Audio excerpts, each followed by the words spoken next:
सास की कर्कश आवाज कानों में पड़ी तो नीरा ने कसमसाकर अंगड़ाई ली। अधखुली आंखों से खिड़की की तरफ देखा। बाहर अभी भी अंधेरा छाया हुआ है। सूरज अभी निकला नहीं है, पर माँ जी का सूरज अभी से सिर पर चढ़ आया है। न उन्हें खुद नींद आती है और न ही किसी और को सोने देती हैं। एक गहरी खींच सी उभर आई नीरा के चेहरे पर। परसों उसकी नींद जल्दी टूट गई थी।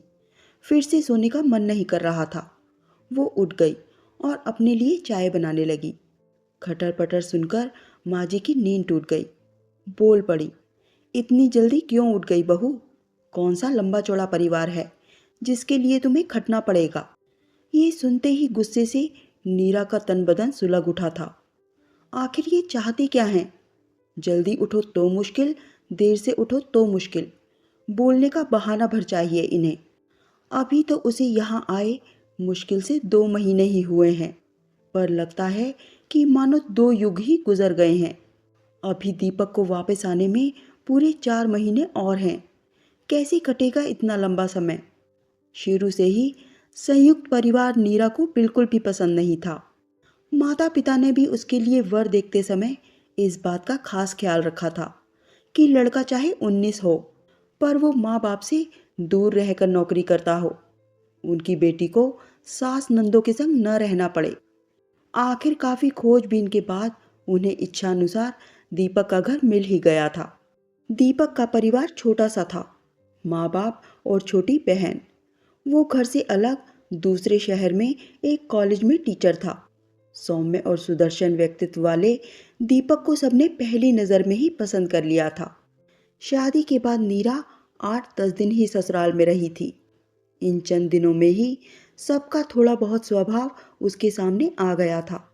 बाबूजी गंभीर स्वभाव के एक अंतर्मुखी व्यक्ति थे। ज्यादा बोलते या बतियाते नहीं थे, पर उनकी कसर माँ जी पूरी कर देती थी। माँ जी जरा तेज तर्रार थी।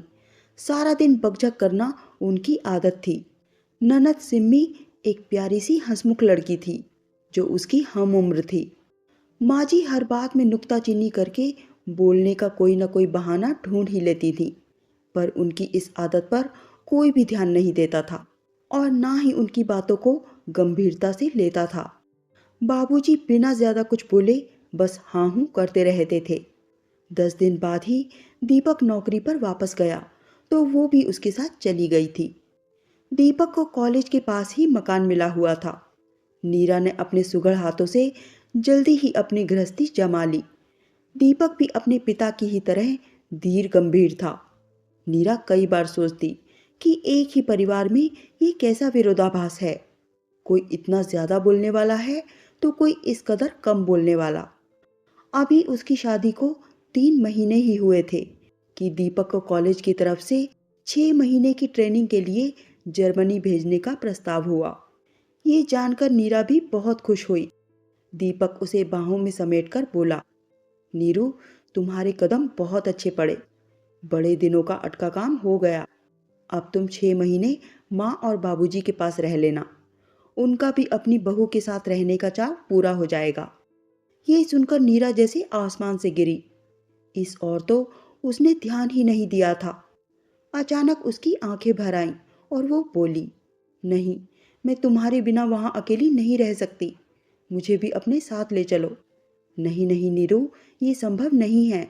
मैं फेलोशिप पर जा रहा हूँ। वहाँ हॉस्टल में रहकर कुछ रिसर्च का काम करना है। तुम वहाँ कहाँ रहोगी? 6 महीने का समय होता ही कितना है, पलक झपकते ही निकल जाएगा। फिर तो सब कुछ आनन फानन में हो गया। 1 महीने के अंदर ही दीपक जर्मनी चला गया। उसे माँ जी और बाबूजी के पास छोड़ते समय वो बोला था, नीरू, माँ की ज़रा ज़्यादा बोलने की आदत है। वैसे दिल की वो साफ हैं। उनकी बातों को दिल पर नहीं लेना। तुम्हें पता तो है कि वो सारा दिन बोलती रहती हैं। तुम बस हाँ हूँ ही करती रहना।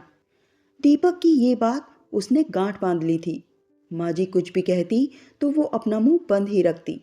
माँ जी की बातों को कड़वे घूंट की तरह गटक जाती, पर उनका छोटी छोटी बातों पर हिदायतें देना और टोकना उसे सख्त नागवार गुजरता। सिम्मी ना होती तो उसका समय बीतना और भी मुश्किल हो जाता। एक वही तो थी जिसके साथ हंसकर वो बोल बतिया लेती थी। वही उसे खींचकर कभी फिल्म दिखाने ले जाती तो कभी खरीदारी करने के लिए। दीवार घड़ी ने टन टन करके 6 बजाए तो वो चौंक पड़ी। अभी माँ जी को बोलने का एक और टॉपिक मिल जाएगा।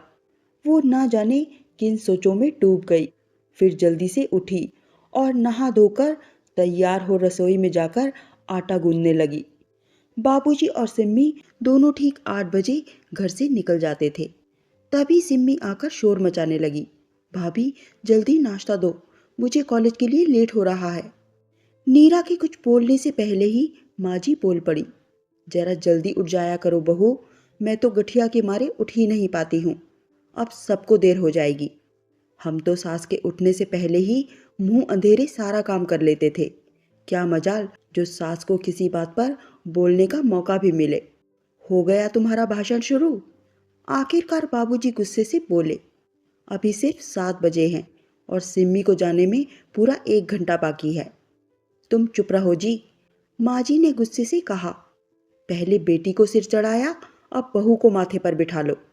नीरा चुपचाप पराठे सेकती रही। सिम्मी बोली, कभी माँ मौन व्रत रखें तो मज़ा ही आ जाए। नीरा के होठों पर मुस्कान आ गई।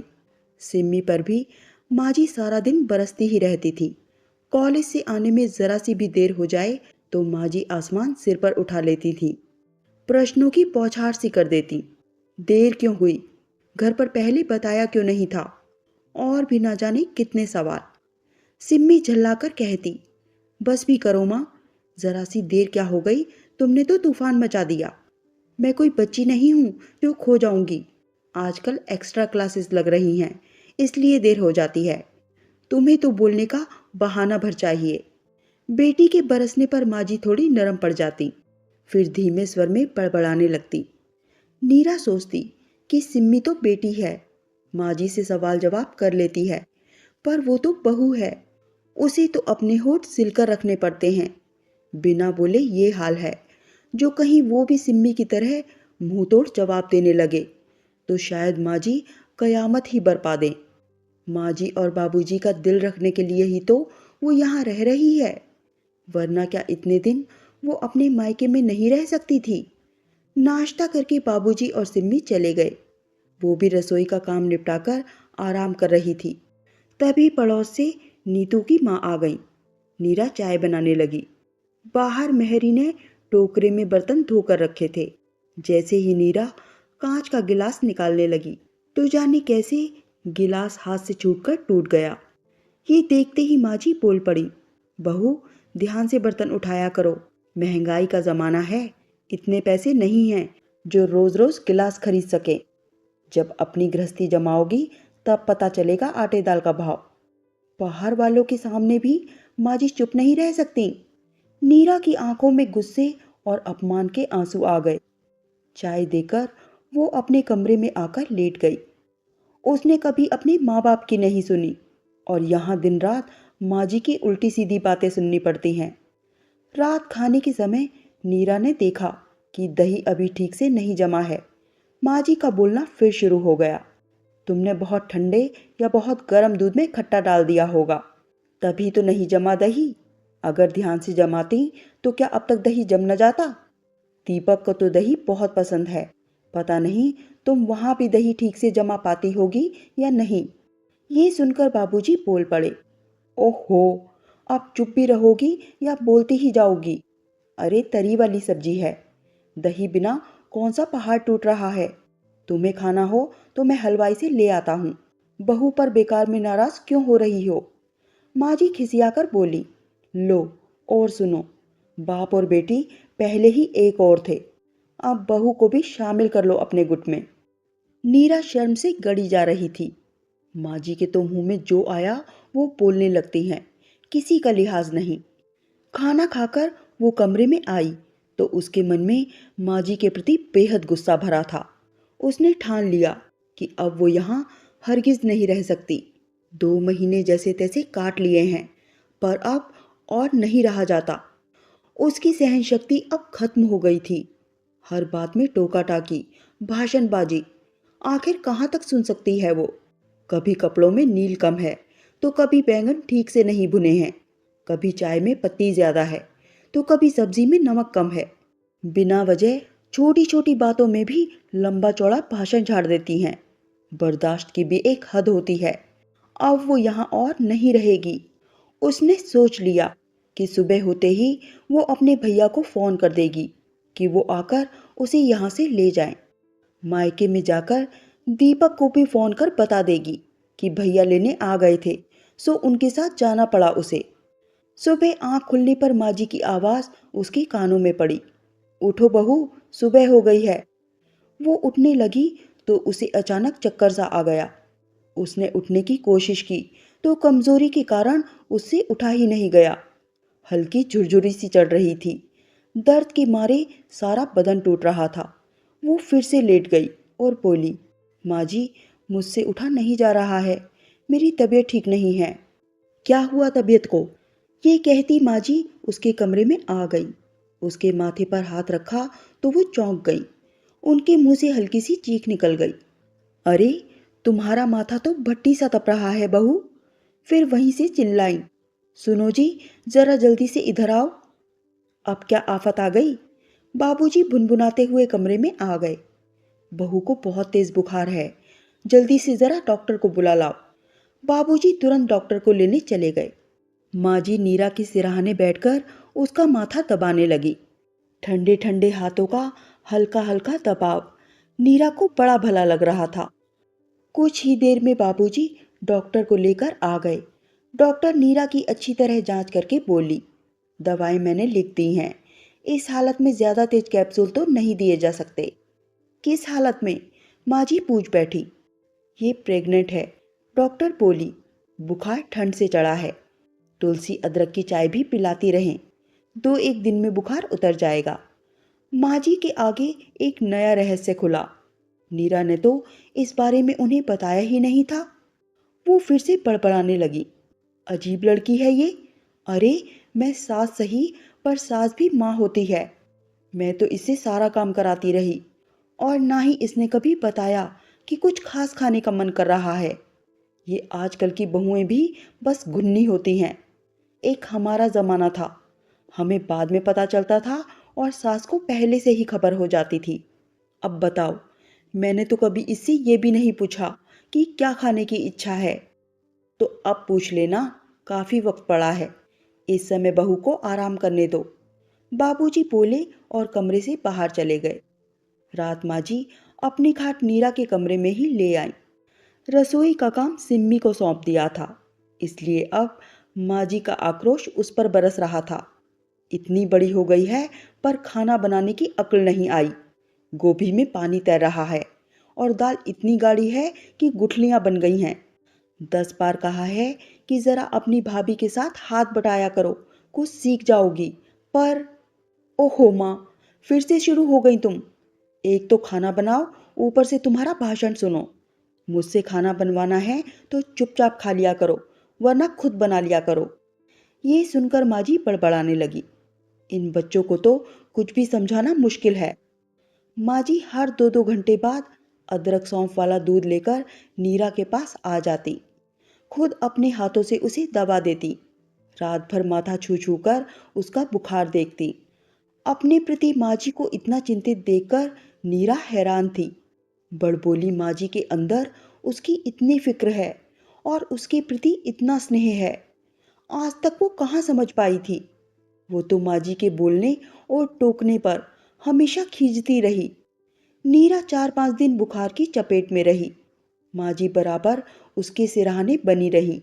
उसे दवा, दूध, चाय, खिचड़ी वगैरह सब अपने हाथ से देती थी।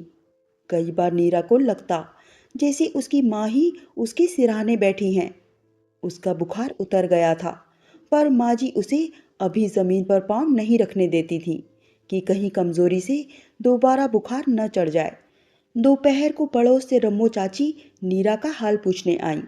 उसके माथे पर हाथ रखकर बोली, माथा तो बिल्कुल ठंडा पड़ा है, बुखार तो बिल्कुल भी नहीं है। नीरा ने जवाब दिया, हाँ, अब कल से बुखार नहीं है। बाद में माँ जी और रम्मो चाची बाहर आंगन में बैठकर बातें करने लगी। रम्मो चाची बोली, आजकल की बहुएं भी फूल सी नाजुक होती हैं। हम भी तो इस भरी सर्दी में काम करते हैं, पर हमें तो कभी ताप नहीं चढ़ता। ये तो बस छुई मुई सी है। फिर फुसफुसाकर बोली, अरे बहू को बुखार है भी या यूं ही बहाना किए पड़ी आराम फरमा रही है। आजकल की बहुएं तो तुम जानो ऐसी ही होती हैं। तभी माँ जी का तेज स्वर सुनाई दिया, बस बस रम्मो, तुम्हारा दिमाग भी कभी सीधी राह पर नहीं चला। तुमने कभी अपनी बहुओं के दुख दर्द को नहीं समझा। तुम्हें तो सब कुछ बहाना लगता है। ये मत भूलो कि बहुएं भी हाड़ मांस की बनी हैं। मैंने तो नीरा और सिम्मी में कभी फर्क नहीं माना है। तुम भी अगर ये बात समझ लो तो तुम्हारे घर में रोज की चकचक खत्म हो जाए। रम्मो चाची खिसियानी सी हो गई। मैंने जरा सा क्या बोला, तुमने तो पूरी रामायण बाज दी। यूं ही बात से बात निकली थी तो मैं बोल पड़ी। आज तो बोल दिया, आगे से मेरी बहू के बारे में यूं बिल्कुल मत बोलना। माँ जी के अंदर अब भी आक्रोश था। नीरा लेटी लेटी हैरानी से माँ जी की बातें सुन रही थी। सचमुच वो माँ जी को जान ही कहाँ पाई। दीपक ठीक ही कहते हैं, मुंह से माँ जी चाहें जितनी बकझक कर लें, पर मन तो उनका साफ पानी सा निर्मल है। इस बीमारी में उन्होंने उसका जितना ख्याल रखा, उसकी अपनी माँ भी शायद इस तरह नहीं रख पाती। और फिर माँ जी सिर्फ उसी को तो नहीं बोलती, सिम्मी और बाबूजी भी माँ जी की टोका टोकी से कहाँ बच पाते हैं। ये तो माँ जी का स्वभाव ही है। वैसे इस उम्र में आकर औरतें अक्सर इस स्वभाव की हो ही जाती हैं। उसकी माँ भी तो कितना बोलती हैं, हर बात पर कितना टोकती हैं, पर फर्क सिर्फ ये है कि वो माँ हैं और ये सास हैं। उनका कहा वो इस कान से सुनकर उस कान से निकाल देती थी और सासू माँ का कहा गांठ बांध कर रख लेती है। अभी तक उसने सिक्के के एक ही पहलू को देखा था, दूसरा पहलू तो अब देखने को मिला, जिसमें ममता और स्नेह भरा है। नीरा ने अपने भैया को बुलाने का ख्याल दिमाग से निकाल दिया। मायके जाने का विचार उसने छोड़ दिया। अब उसने सोच लिया था कि दीपक के आने तक वो माँ जी के साथ ही रहेगी और इसके बाद भी जब भी मौका मिलेगा वो अपने ससुराल में आकर रहेगी। माँ जी का दूसरा ममता से भरा और करुणामय रूप देखकर अब इस घर से जाने की बिल्कुल इच्छा नहीं थी उसे। दोस्तों, अगर आपको ये कहानी थोड़ी सी भी अच्छी लगी हो तो लाइक करना मत भूलिए। अगर पसंद ना आए तो डिसलाइक भी कर सकते हैं। धन्यवाद।